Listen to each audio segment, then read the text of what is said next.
Allez-y. Les gens se disent que le poste de vice-président est taillé sur mesure pour le président Ousmane Sonko. Est-ce qu'ils ont lu vraiment le programme? Parce que le programme dit que le vice-président que nous avons proposé doit être élu en tandem avec le président. Or, là, je ne crois pas que le président soit en tandem avec moi pour être élu. Donc, ça ne peut pas concerner le président quinquennat. Si ça devait entrer en vigueur dans le format proposé, il n'en sera ainsi qu'en 2029.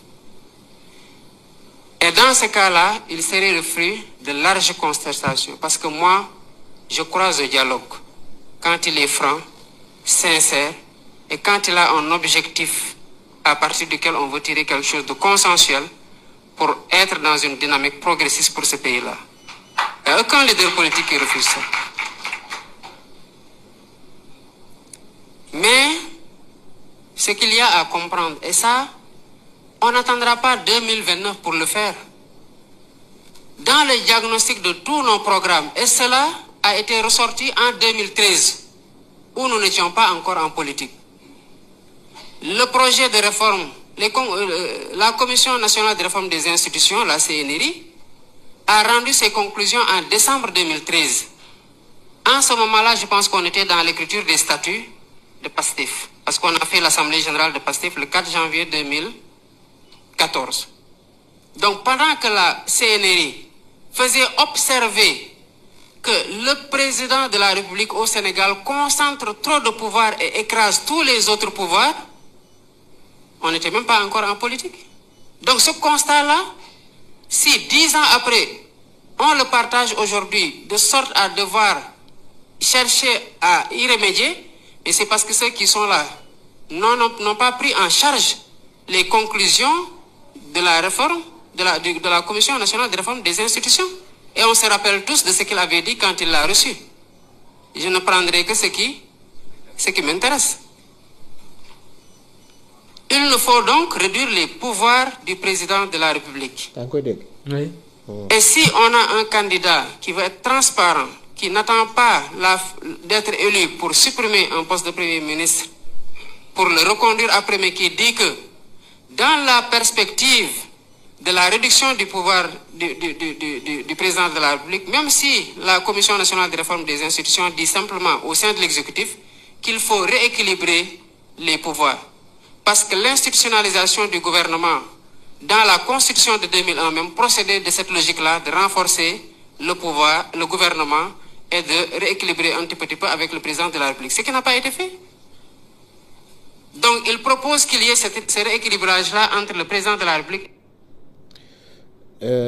Albourakh. Oui. Lii candidat le candidat Diomaye. Le candidat Diomaye. moo ko doon wax xam nga kañ la. kañ la woon. ci hôtel Azalaï. maanaam ci gàttal jour bi candidat Diomaye génnee kaso bi mu njëkk a adressé au Sénégalais lii la doon wax mooy dañoo war a équilibré waat pouvoir bi nga xam ne moom la président de la République yor soit ñu xool ci premier ministre lañ koy def wala ci vice président lan moo changé ci diggante bi Albourakh te dafa am loo xam ni nit da nga koy bàyyi xel mooy wayu rafet. Albourakh wayu rafet mooy nga toll benn jamono ci réew mi am loo occupé poste bu mu mën a doon nga def fa loo xam ne boo génnee ëllëg ay at ci kanam bu ñuy nettali histoire doo ci ñaaw te moom président Diomaye candidat mi ngi évoqué loo xam ne maanaam ci constitution 2001 bañ koy defar ci Ablaye Wade yaa ngi fàttaliku 2001 jamono yi dox ba 2013 ñu am luñ ci liggéey tegaat ko ci table président mu toog ni yi ko arrangé la ciy seppi nga toog yow di ko naqarlu étant candidat est-ce que jamono war na dox ba président Diomaye ngay def la même chose que yow ñi nga doon ŋàññi démb ak bërki démb kon li nga doon ŋàññi problème la président Bassirou Diomaye Diakhar Faye kon xale yi dee ci tali ba nga egsi ci nguur gi en fait de compte lan lay jariñ bu dee c'est pour faire la même chose que ses prédécesseurs maanaam ñi la fi jiitu woon bu dee lañ defoon ngay def changement est-ce que jarati na ko. Albourakh. oui. bu ñu jëmee élection parce que président Bassirou Diomaye Diakhar Faye ku gëm dialogue la. mais dafa am dialogue boo xam ne dafa koy fàtte. très bien. xam nga dialogue la dialogue bi nga nekkee candidat tëgg programme dem ci population bi di wër di campagne naan suma faloo secteur sangam naa ci def nangam réforme sangam dinaa ko indi defar livre programme ni suma faloo ci livre bii lii laay dox waaye léegi dialogue boobu population pare ni d'accord nañoo ak yow 54% ni doxalal lii nga parce que li lañ bëgg mais pour ci ban lay ak au nom de benn justificatif ngay toog ni doo ko def wala boog li la ci intéressé wala li la ci arrangé nga bëgg a def man damay jàpp ni réforme yi ñu doon wax assemblée nationale démb moom président de la république daf ko war a yàkkamti wala wa illaa li ma koy laaj mooy est-ce que dafa dem campagne te maîtriser wul programme bi ñu ko defaral lépp wala déet te dafa am loo xam ne yàlla wax na ko ci alxuraan yaa ayyuhal lazina amanu lima taxalu maa laa taf'aluun yàlla mooy laaj ne yéen ñi gëm ana lan moo tax ngeen di wax loo xam da lay wóoni lii ngay wax ni yow naroo koo def xam lu ci teg kabura maqatan mu ni lii ngeen di wax nii bàkkaar la bu rëy rëy ci man yàlla di wax loo xam ne leer na ni yow lii naroo koo def maanaam dafa am loo xam ne buñ ko àtte rek ci politique wala ay constitution may ne wala mayewul lee da nga koy àtte ci ay valeur dafa am loo xam ne procès moral sax daf koy def parce que nag gardien de la constitution d'accord mais gardien des valeurs parce que da nga am réew moo xam ne dafa am identité am yoo xam ne dañ ko fay fonk mooy kàddu Abdoulaye Wade liggéey bi mu fi liggéey macha allah ba léegi boo tourné ba te ngi ci tege ay BD autorité à péage ak yeneen mais 2011 benn vidéo bu matul 5 minutes yàq na lu baree bare ma bi mu ne maa waxoon waxeet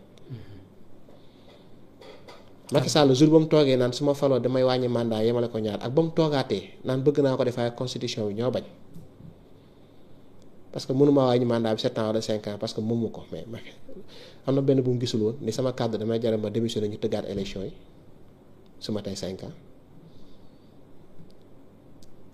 mais la moo tax bu ñu faloo kàddu yi ñu doon wax ba ñuy campagne dem mel ni daal jarul dara te pourtant campagne nit ñi dañ ci daan sonn surtout campagne Bassirou Diomaye Diakhar Faye xam nga lu tax. daana dugg ci dëkk 1h du matin weeru koor nit ñi tax di ko xaar nit ku woor war a xëy liggéey toog ba 1h du matin ñu ne ko parce que candidat bi nga jàpp ne moom ngay voter daf fiy ñëw nga tax di ko déglu ba xam bu jëlee réew mi lan la nar.